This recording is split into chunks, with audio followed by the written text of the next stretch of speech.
ನಮಸ್ಕಾರ ಎಲ್ರಿಗೂ, ನಾನು ಶರಲ್.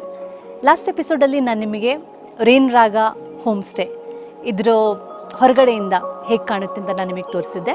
ಹಾಗೆ ನಮ್ಮ ಕುಕ್ ಅರುಣ್ ಮಾಡಿದ್ದು ಪೆಪ್ಪರ್ ಚಿಕನ್ ಕಬಾಬ್ ರೆಸಿಪಿನೂ ಹೇಳ್ಕೊಟ್ಟಿದ್ದೆ. ಇವತ್ತಿನ ಎಪಿಸೋಡಲ್ಲಿ ನಾವು ಇನ್ನೊಂದು ರೆಸಿಪಿನ ಕಲಿಯೋಣ. ನಮ್ಮ ಇನ್ನೊಬ್ಬರು ಹೆಲ್ಪರ್ ಜಸಿಂತ ಅವರು ಹೇಳ್ಕೊಡೋ ಒಂದು ಸ್ವೀಟ್ ರೆಸಿಪಿನ ಕಲಿಯೋಣ. ಅದ್ರ ಮೊದಲು ರೇನ್ ರಾಗ ಹೋಮ್ ಸ್ಟೇ ಇದ್ರ ಒಳಗಡೆ ನಮ್ಮ ರೂಮ್ಗಳು ಹೇಗೆ ಕಾಣ್ತವೆ, ಕಾಟೇಜ್ಗಳು ಒಳಗಡೆಯಿಂದ ಹೇಗೆ ಕಾಣ್ತವೆ ಅಂತ ನಾನು ನಿಮಗೆ ತೋರಿಸ್ತೀನಿ. ರೇನ್ ರಾಗ ಹೋಮ್ ಸ್ಟೇ ತರೀಕೆರೆ ರೋಡಲ್ಲಿ 20 ಟೌನಿಂದ 20 ಕಿಲೋಮೀಟ್ರ್ ಒಳಗಡೆ ಇದೆ. 20 ಕಿಲೋಮೀಟ್ರ್ ಅಂದಾಗ ನಿಮಗೆ ಅಯ್ಯೋ ಅಷ್ಟೊಂದು ದೂರನ ಅಂತ ಅನ್ನಿಸ್ಬೋದು. ಅಥವಾ ಇಲ್ಲೊಂದು 20-25 ನಿಮಿಷದಲ್ಲೇ ಬಂದು ತಲುಪಿಬಿಡ್ಬೋದು. ಹಾಗಾಗಿ ಅದು ಅಂಥ ಡಿಸ್ಟೆನ್ಸ್ ಏನೂ ಅಲ್ಲ. ಬಾಬಾ ಬುಡನ್ಗಿರಿ, ಮುಳ್ಳಯ್ಯನಗಿರಿ ದಾಟಿದ ಮೇಲೆ ಸ್ವಲ್ಪ ಮುಂದೆ ಬಂದರೆ ರೇನ್ ರಾಗ ಹೋಮ್ ಸ್ಟೇ ಸಿಗುತ್ತೆ. ರೂಮ್ಗಳು ಹೇಗೆ ಕಾಣುತ್ತೆ ಅಂತ ನಾನು ನಿಮಗೆ ತೋರಿಸ್ತೀನಿ, ಬನ್ನಿ. ಆಶ್ಲೇಷ ಕಾಟೇಜ್ ರೂಮ್ಗಳು ಹೇಗೆ ಕಾಣುತ್ತೆ ಅಂತ ತೋರಿಸ್ತೀನಿ.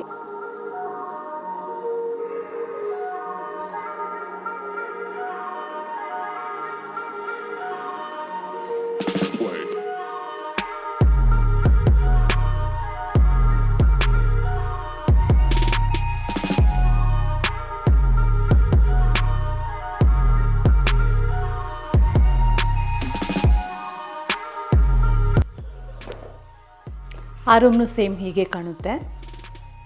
ಪುನರ್ವಸು ಫ್ಯಾಮಿಲಿ ರೂಮ್ಗಳು ಹೇಗಿದೆ ಅಂತ ತೋರಿಸ್ತೀನಿ, ಬನ್ನಿ.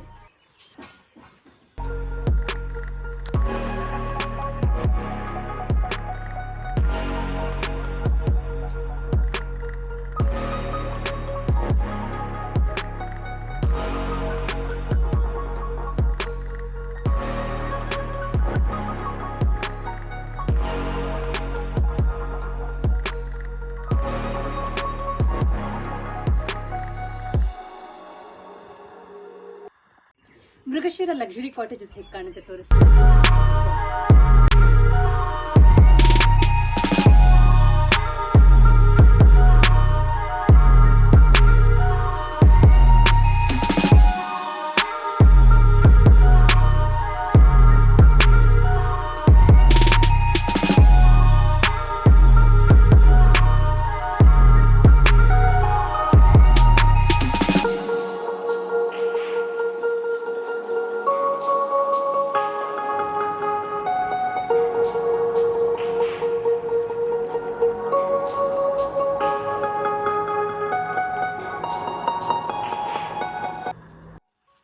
ಇದು ನಮ್ಮ ಆಫೀಸ್ ಕಮ್ ರಿಸೆಪ್ಷನ್.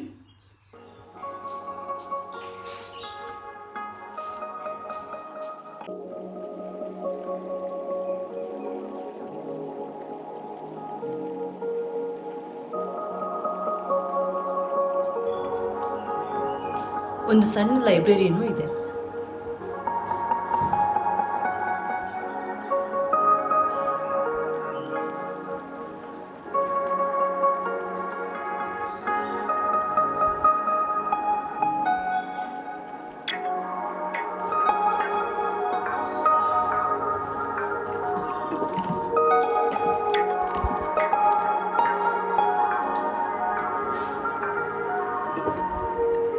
ಇದು ಮೇಕ್ ಮೈ ಟ್ರಿಪ್ಪಿಂದ ನಮಗೆ ಬಂದಿರೋ ರೇಟಿಂಗ್ಸ್.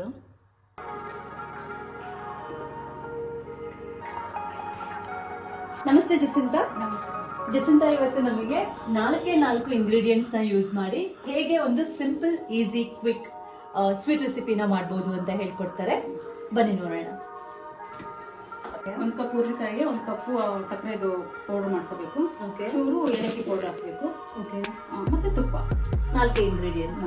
ಮೊದಲಿಗೆ ಏನು ಮಾಡ್ಕೊಳ್ಳೋಣ? ಮೊದಲಿಗೆ ಫಸ್ಟ್ ಇದನ್ನ ಪೌಡರ್ ಮಾಡ್ಕೋಬೇಕು.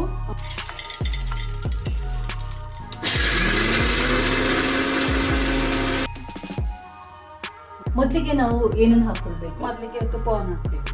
ಎಷ್ಟು ಹಾಕಬೇಕು? 2 ಸ್ಪೂನ್, 2 ಟೀ ಸ್ಪೂನ್.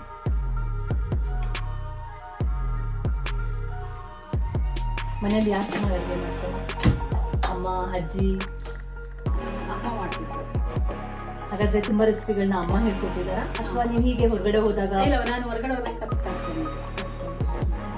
ನಿಮಗೆ ಸ್ವೀಟ್ಸ್ ಮಾಡೋದಂದ್ರೆ ಇಷ್ಟನಾ ಅಥವಾ ಬೇರೆ ನಾನ್ ವೆಜ್ ಅಥವಾ ವೆಜ್ ಯಾವ ಥರದ ರೆಸಿಪಿಗಳು ಇಷ್ಟ? ಸಾಮಾನ್ಯವಾಗಿ ಸ್ವೀಟ್ ಇಷ್ಟ. ಸ್ವೀಟ್ ಇಷ್ಟ.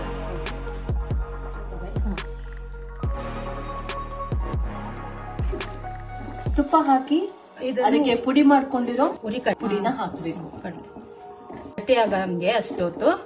ಈಗ ಸ್ವಲ್ಪ ಗಟ್ಟಿ ಆಗ್ತಾ ಬಂತು. ಅಂದ್ಮೇಲೆ ಅದಕ್ಕೆ ಸಕ್ಕರೆನ ಮಿಕ್ಸ್ ಮಾಡ್ಕೊಳ್ಬೇಕಾಗುತ್ತೆ. ಓಕೆ,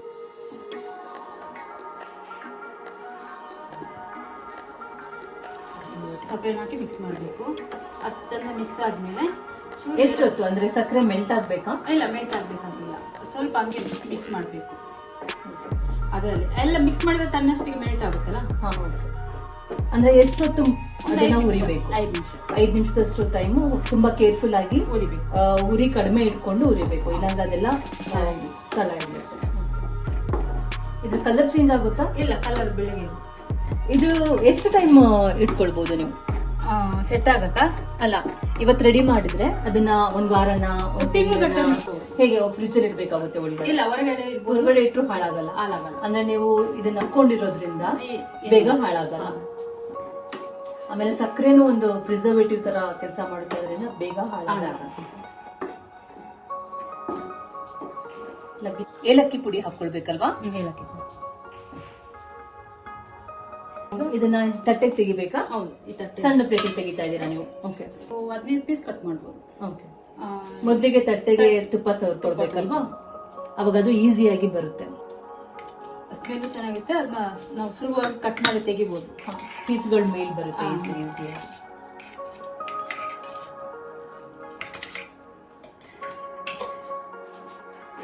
ಇದು ನಿಮಗೆ ಗೆಸ್ಟ್ ಗಳು ತುಂಬಾ ಜಾಸ್ತಿ ಇದ್ದಾಗ ಅರ್ಜೆಂಟ್ ಅಲ್ಲಿ ಏನಾದ್ರು ಮಾಡ್ಬೇಕು ಅಂತ ಹೇಳಿದ್ರೆ ಈಸಿ ಆಗುತ್ತೆ.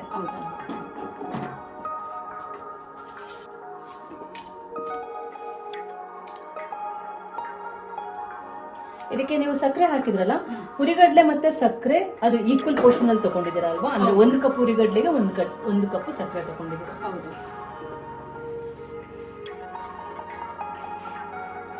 ತುಂಬಾ ಸ್ವಲ್ಪ ಒತ್ತಿ ಚೆನ್ನಾಗಿ ಒತ್ತಬೇಕು. ಅವಾಗ ಅದ್ರಲ್ಲಿರೋ ತುಪ್ಪ ಸಕ್ಕರೆ ಎಲ್ಲ ಸೇರಿ ಅದು ಗಟ್ಟಿ ಆಗುತ್ತೆ.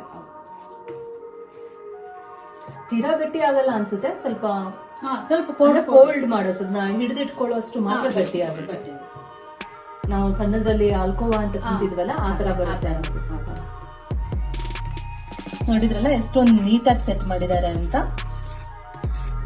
ಈಗ ಅದನ್ನ ಎಷ್ಟೊತ್ತು ಇಡ್ಬೇಕಾಗುತ್ತೆ? ಆಗೋದಕ್ಕೆ ಆರೋದಕ್ಕೆ ಬಿಡ್ಬೇಕಂದ್ರೆ ಒಂದು 10-15 ನಿಮಿಷ 10-15 ನಿಮಿಷ ಬಿಟ್ಟು ಕಟ್ ಮಾಡಿದ್ರೆ ಅದು ನೀಟಾಗಿ ಪೀಸ್ಗಳು ಚೆನ್ನಾಗಿ ಬರುತ್ತೆ ಅಲ್ವಾ?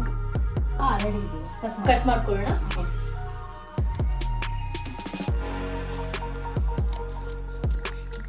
ಯೂಸ್ ಮಾಡ್ತಿರೋ ಚಾಕು ಸ್ವಲ್ಪ ತೆಳ್ಳಗಿರ್ಬೇಕು ಅಲ್ವಾ? ದಪ್ಪ ಇದ್ರೆ ಮೋಸ್ಟ್ಲಿ ಆ ಪೀಸ್ಗಳು ಹಾಗೆ ಎದ್ದು ಬಂದ್ಬಿಡುತ್ತೆ. ಕೇರ್ಫುಲ್ ಆಗಿ ಕಟ್ ಮಾಡ್ಕೊಳ್ಬೇಕು. ಅರ್ಜೆಂಟ್ ಮಾಡಿದ್ರೆ ಪುಡಿ ಆಗುತ್ತೆ. ಇದರಲ್ಲಿ ಅಂಟು ಬರೋದಕ್ಕಿರೋದು ಬರೀ ಸಕ್ಕರೆ ಮಾತ್ರ. ಅದನ್ನು ನಾವು ಜಾಸ್ತಿ ಮೆಲ್ಟ್ ಮಾಡಿಲ್ಲ, ಹಾಗಾಗಿ ಅದು ತುಂಬಾ ಕೇರ್ಫುಲ್ ಆಗಿ ತೆಗಿಬೇಕಾಗುತ್ತೆ ಅನ್ಸುತ್ತೆ.